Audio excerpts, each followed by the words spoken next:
Students to our today's new video. तो आज हम देखने वाले हैं ट्रांसलेशन इन प्रोकैरियोट्स। तो what is translation student? Translation is a process in which from a single stranded mRNA and with tRNA and with the help of ribosome there is a formation of a polypeptide chain और a protein. It is simply में हम protein form करते हैं और protein हम mRNA, ribosome और tRNA की मदद से प्रोटीन फॉर्म करते हैं। तो सबसे पहले देखेंगे हम mRNA का क्या रोल है। तो स्टूडेंट्स mRNA का ये रोल है कि mRNA एक जेनेटिक कोड कैरी करता है जिसे कोडॉन कहते हैं और ये कोडॉन रीड करता है हमारा tRNA और tRNA इसका एंटी कोडॉन रीड कर फॉर्म करता है प्रोटीन यानी पॉलीपेप्टाइड चेन। ये एक अमीनो एसिड की चेन फॉर्म करता है। और जो हमारा राइबोसोम है स्टूडेंट, राइबोसोम एक साइट की तरह एक्ट करता है यानी कि इसके जो दो सब यूनिट है 50S और 30S ये दोनों कंबाइन होकर tRNA की बाइंडिंग करते हैं और mRNA की बाइंडिंग करते हैं और पूरा प्रोसेस राइबोसोम कैरी आउट करता है इन सब की बाइंडिंग के साथ। तो चलो एक एक कर देखते हैं। तो हम ट्रांसलेशन प्रोकैरियोट्स के अंदर देख रहे हैं स्टूडेंट्स। तो ये इसके अंदर 3 फेज होंगे, इनिशिएशन, इलोंगेशन और टर्मिनेशन। तो सबसे पहले हम देखने वाले हैं इनिशिएशन फेज। तो स्टूडेंट्स इनिशिएशन फेज के अंदर इधर भी प्रोटीन्स इन्वॉल्व है यानी कि IF1, IF2 एंड IF3 ये दिखते हैं। सबसे फर्स्ट स्टेप में स्टूडेंट mRNA IF1 और IF3 का क्या काम है स्टूडेंट्स? IF1 और IF3 जाकर बाइंड हो जाएंगे हमारे 30S सब यूनिट को, राइबोसोम की, और ये 30S सब यूनिट की मदद करेंगे mRNA के शाइन-डालगेर्नो सीक्वेंस को बाइंड होने के। कौन से सीक्वेंस को स्टूडेंट्स? शाइन-डालगेर्नो सीक्वेंस। ये आपको रिमेंबर करना है, ये बहुत इंपॉर्टेंट है, ये पेपर में आ सकता है।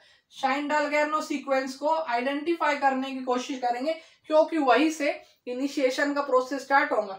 और फिर फर्स्ट स्टेप में जब हमारा IF1 और IF3 30S राइबोसोम को mRNA से बाइंड करा देंगे, तब सेकेंड हमारा इनिशिएशन फैक्टर यानी IF1 और IF2 का क्या, IF3 क्या करते हैं स्टूडेंट? 30S को सब यूनिट को mRNA से बाइंड करने के लिए हेल्प करते हैं। और हमारा IF2 क्या करता है स्टूडेंट? IF RNA।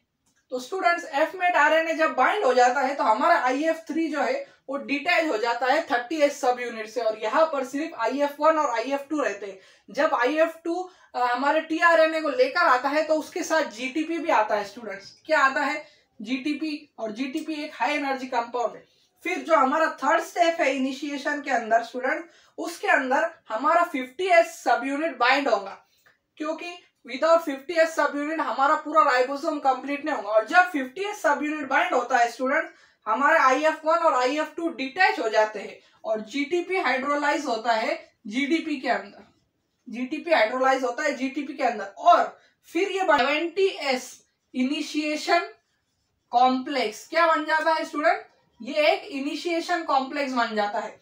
और जब पूरा इनिशिएशन कॉम्प्लेक्स रेडी हो जाता है स्टूडेंट्स तो हमारा इनिशिएशन प्रोसेस कंप्लीट हो जाता है और फिर हम जाते हैं हमारे इलोंगेशन स्टेप के अंदर यानी जो हमारा सेकेंड और सबसे मोस्ट इंपॉर्टेंट स्टेप है वो है इलोंगेशन। तो स्टूडेंट्स इलोंगेशन स्टेप में क्या होता है, हमारा जो राइबोसोम है स्टूडेंट, लार्ज सब यूनिट, उसके अंदर 3 साइट होती है, एक A साइट, P साइट और E साइट। तो स्टूडेंट्स A साइट जो है ये अमीनो एसाइल साइट है। कौन सी साइट है स्टूडेंट? Amino acyl site. यहाँ पर अमीनो एसाइल tRNA बाइंड होता है, अमीनो एसाइल tRNA बाइंड होता है। और जो P साइट है स्टूडेंट ये है पेप्टाइडिल साइट। कौन सी साइट स्टूडेंट? Peptidyl site. यहाँ पर जो हमारा tRNA वो बाइंड होता है और वहां से पेप्टाइडल चेन फॉर्म होते चलती है। और लास्ट साइट है यानी E साइट, इसे एग्जिट साइट कहते हैं। यहाँ पर जो tRNA ने अपना अमीनो एंटीकोडॉन रीडिंग का फंक्शन पूरा कर लिया है वो E साइट में जाकर रहता है और बाद में यहाँ से एग्जिट ले लेता है, इसीलिए इसे एग्जिट साइट कहते हैं। तो स्टूडेंट तो हमारा जो F में tRNA है स्टूडेंट वो बाइंड हुआ है P साइट में, पेप्टिडिल साइट में, क्योंकि उसका मेन इंपॉर्टेंट काम है सबसे पहला अमीनो एसिड बनाना UAC एंटीकोडॉन को रीड करके। UAC एंटीकोडॉन को वो AUG जो हमारा इनिशिएशन कोडॉन है, AUG इनिशिएशन कोडॉन है यानी जब तक AUG नहीं आएगा, जब तक हमारा प्रोसेस स्टार्ट नहीं होता। और AUG को रीड करेगा और हमारा सबसे पहला अमीनो एसिड बनेगा स्टूडेंट, वो होगा एन फॉर्मिल मिथियोनिन।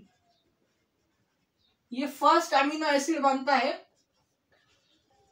इन प्रोकैरियोट्स। तो स्टूडेंट्स, हमारा जो पी साइड पर बाइंड हो चुका है एफ में tRNA और वो बनेगा एन फॉर्मिल मिथियोनिन।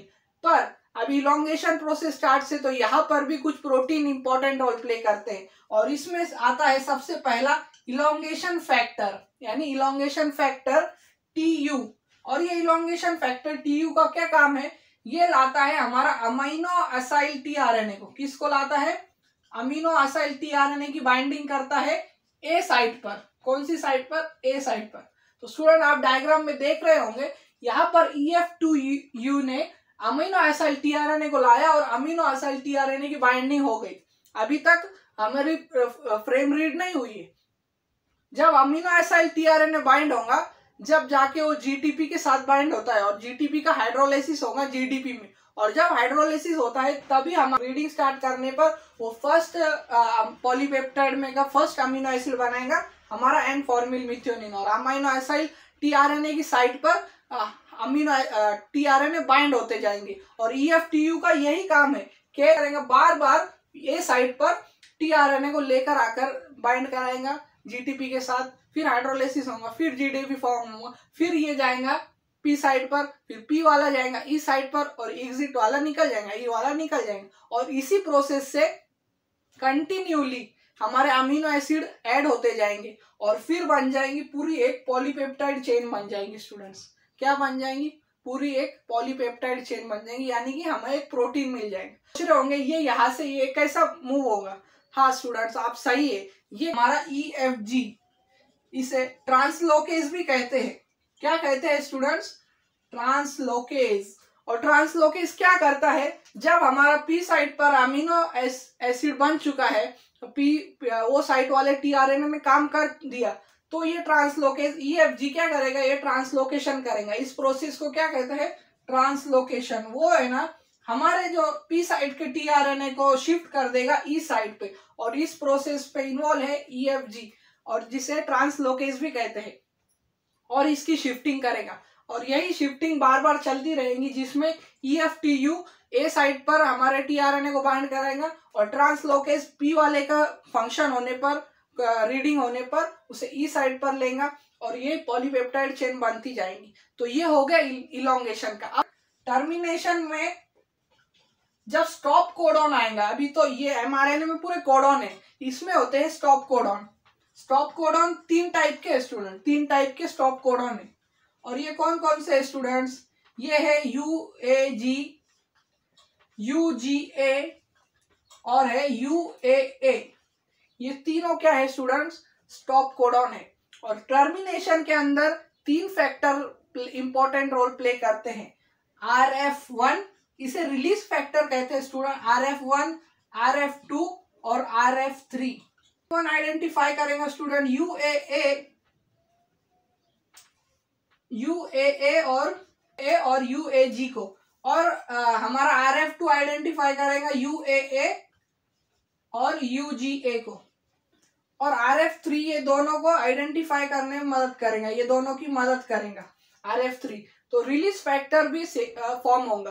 तो क्या होगा स्टूडेंट, यहाँ पर जैसे कि आ गया हमारा UGA, आ गया UGA आया, UGA को जैसे ही हमारा tRNA रीड करेगा, क्योंकि UGA एक स्टॉप कोडॉन है, नॉनसेंस कोडॉन है, उससे कोई अमीनो एसिड फॉर्म ही नहीं होगा, तो हमारी पूरा प्रोसेस स्टॉप हो जाएगा वहां पर। और फिर यहाँ से यानी कि जैसे ही हमारी पॉलीपेप्टाइड चेन डिटैच होंगी, वहीं पर हमारा mRNA भी डिटैच हो जाएगा। mRNA भी ट्रांसलेशन, हमारा जो ट्रांसलेशन का प्रोसेस चल रहा था उसके अंदर से हमें पॉलीपेप्टाइड चेन मिल चुकी है, तो हमारा पूरा जो सिस्टम है, यानी कि जो राइबोसोम है, mRNA है और पॉलीपेप्टाइड चेन है, ये सब रिलीज हो जाएंगे और रिलीज फैक्टर इस सब में मदद करता है, और हमें मिल जाएगा हमारा पॉलीपेप्टाइड चेन मिल जाएंगी, जो इसे एक प्रोटीन कहते हैं हम।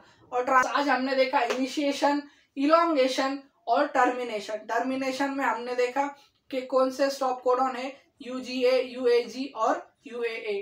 तो स्टूडेंट्स, आपको मेरा लेक्चर पसंद आया तो वीडियो को लाइक करें, शेयर करें और सब्सक्राइब करना ना भूलें। Thank you for watching.